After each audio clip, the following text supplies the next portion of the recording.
Terima tantangan Australia, ratusan pasukan TNI AL siaga perang di perbatasan Pulau Pasir.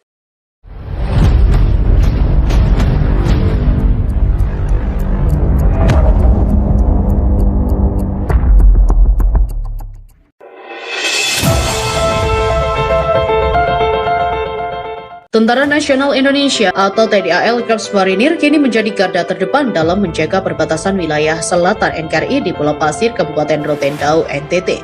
Dilansir dari victorynews.id dari channel YouTube Kompas TV pada Jumat, pasukan TNI AL penjaga perbatasan NKRI di Pulau Pasir itu selalu siap siaga meskipun dalam penjagaan tersebut masih terkendala dengan berbagai kekurangan fasilitas. Kesetiaan dan semangat dari TNI AL itu terus ada dalam rangka menjaga kedaulatan perbatasan NKRI. Pasukan penjaga perbatasan NKRI itu merupakan Angkatan Laut Korps Marinir.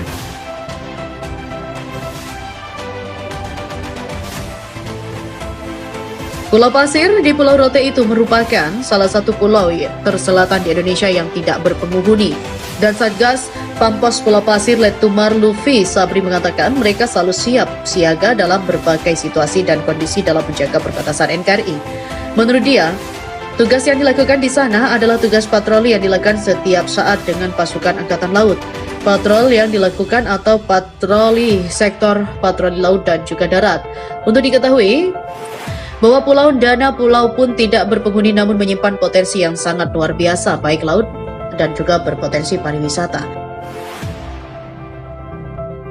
Pengamat hubungan internasional mendorong agar Indonesia menerima tawaran pengembangan teknologi nuklir yang ditawarkan Presiden Rusia Vladimir Putin saat bertemu dengan Presiden Joko Widodo. Peneliti dari Departemen Hubungan Internasional di Pusat Studi Strategis Internasional, Wafa Karisma menilai, Indonesia saat ini memang tengah membutuhkan teknologi nuklir. Jika kita melihat ada semacam kesempatan untuk misalnya mengeksplorasi pengembangan teknologi nuklir, harusnya itu bisa disambut baik juga, kata Wafa. Ia menilai bahwa tawaran kerjasama itu bukan membentukkan senjata nuklir atau energi nuklir yang digunakan untuk senjata, tapi mungkin terkait teknologi pembangkit listrik bertenaga nuklir. Lebih lanjut, ia juga menerangkan, kini Indonesia juga terbuka untuk kemungkinan kembali membangun reaktor nuklir dan juga mengeksplorasinya. Menurutnya, pembahasan teknologi nuklir di RI memang sempat tabu sebelum era pemerintahan Susilo Bambang Yudhoyono. Namun kini, DPR dan juga lembaga terkait katanya mulai banyak mengeksplorasi pengembangan teknologi nuklir. Pengembangan yang dibahas bukan saja untuk kepentingan kesehatan atau pendidikan, tapi juga reaktor yang sesungguhnya dan bisa berguna menjadi sumber listrik. Sejauh ini, Indonesia memiliki 3 reaktor nuklir, yaitu reaktor Trigamart di Bandung, reaktor Kartini di Jogja, dan reaktor Serbaguna di Serpong. Namun, Wafa juga memberikan catatan khusus terkait tawaran Rusia di tengah situasi perang yang masih berkecamuk. Ia mempertanyakan penyambutan kerjasama dengan Rusia ini akan merugikan Indonesia secara diplomatik atau tidak. Ia mempertanyakan penyambutan kerjasama dengan Rusia ini akan merugikan Indonesia secara diplomatik atau tidak. Misalnya nanti disebut akan berkontribusi pada kelamaan perang di Ukraina, karena Indonesia bukan memberi sanksi ataupun semacam tekanan di Rusia, tapi membantu dengan menjalin kerjasama dan malah berinovasi. Indonesia sejauh ini juga tetap berusaha menjalin hubungan diplomasi dengan Rusia dan Ukraina, karena RI menetapkan politik luar negeri bebas aktif. RI bahkan berusaha menjadi mediator agar ruang dialog terbuka. Saat negara barat bahkan Singapura ramai-ramai menjatuhkan sanksi ke Rusia, Indonesia memilih tak ikut-ikutan. Wafa menegaskan bahwa hubungan kerjasama antar negara merupakan hak masing-masing, apalagi dengan tujuan yang tak menimbulkan ancaman atau bahaya. Jika muncul pertentangan dari kawasan atau negara lain, Wafa menyarankan agar pemerintah Indonesia lihai menjustifikasi kerjasama itu, semisal Indonesia tetap berkomitmen membantu negara lain. Isu ini juga muncul ke permukaan setelah Putin mengaku tertarik dengan kerjasama di bidang pengembangan teknologi nuklir. Keinginan itu ia sampaikan saat menjamu Jokowi di Istana Kremlin. Banyak perusahaan kami termasuk perusahaan energi beroperasi di Indonesia. Ada ketertarikan untuk mengembangkan industri tenaga nuklir nasional, kata Putin. Putin juga menyatakan bahwa perusahaan kompeten dan dianggap memiliki berpengalaman seperti Rosatom bersedia untuk terlibat dalam proyek bersama. Kemungkinan itu terjadi dan termasuk proyek yang terkait dengan penggunaan non-energi teknologi nuklir seperti di bidang kedokteran dan juga pertanian. Iran juga siap kerjasama teknologi nuklir dengan Indonesia.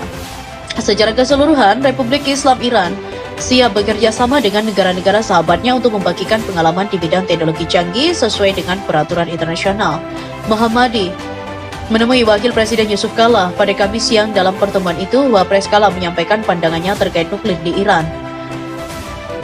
Sementara itu, Deputi Bidang Dukungan Kebijakan Pemerintah Sekretariat Wakil Presiden Dewi Fortuna Anwar menambahkan, Wapres Kala menyampaikan apresiasi atas kesepakatan Dewan Keamanan PBB atas nuklir Iran itu.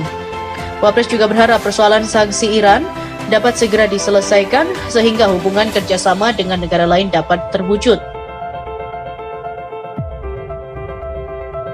Dalam waktu dekat akan ada delegasi dari Iran terkait dengan bidang ilmu pengetahuan dan teknologi canggih yang diantaranya membahas mengenai nuklir untuk tujuan perdamaian. Dewan Keamanan PBB pekan lalu mensahkan kesepakatan yang baru dicapai antara Iran dan negara besar di dunia mengenai masalah nuklir Iran, sehingga memunculkan proses bagi pencabutan sanksi PBB atas Iran.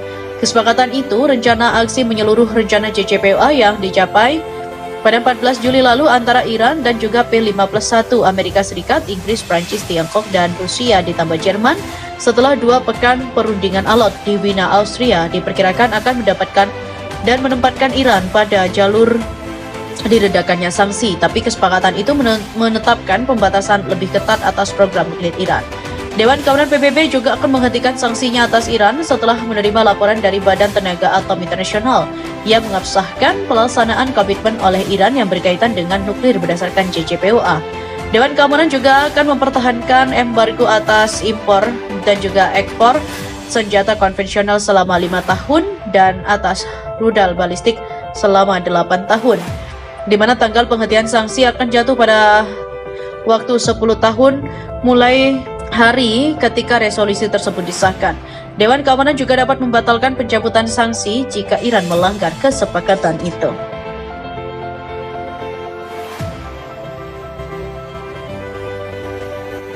Pulau Pasir di Pulau Rote itu merupakan salah satu pulau terselatan di Indonesia yang tidak berpenghuni. Dan Satgas Pampos Pulau Pasir Letumar Lufi Sabri mengatakan mereka selalu siap siaga dalam berbagai situasi dan kondisi dalam menjaga perbatasan NKRI. Menurut dia, tugas yang dilakukan di sana adalah tugas patroli yang dilakukan setiap saat dengan pasukan Angkatan Laut. Patroli yang dilakukan atau patroli sektor patroli laut dan juga darat. Untuk diketahui bahwa Pulau Dana Pulau pun tidak berpenghuni namun menyimpan potensi yang sangat luar biasa baik laut dan juga berpotensi pariwisata.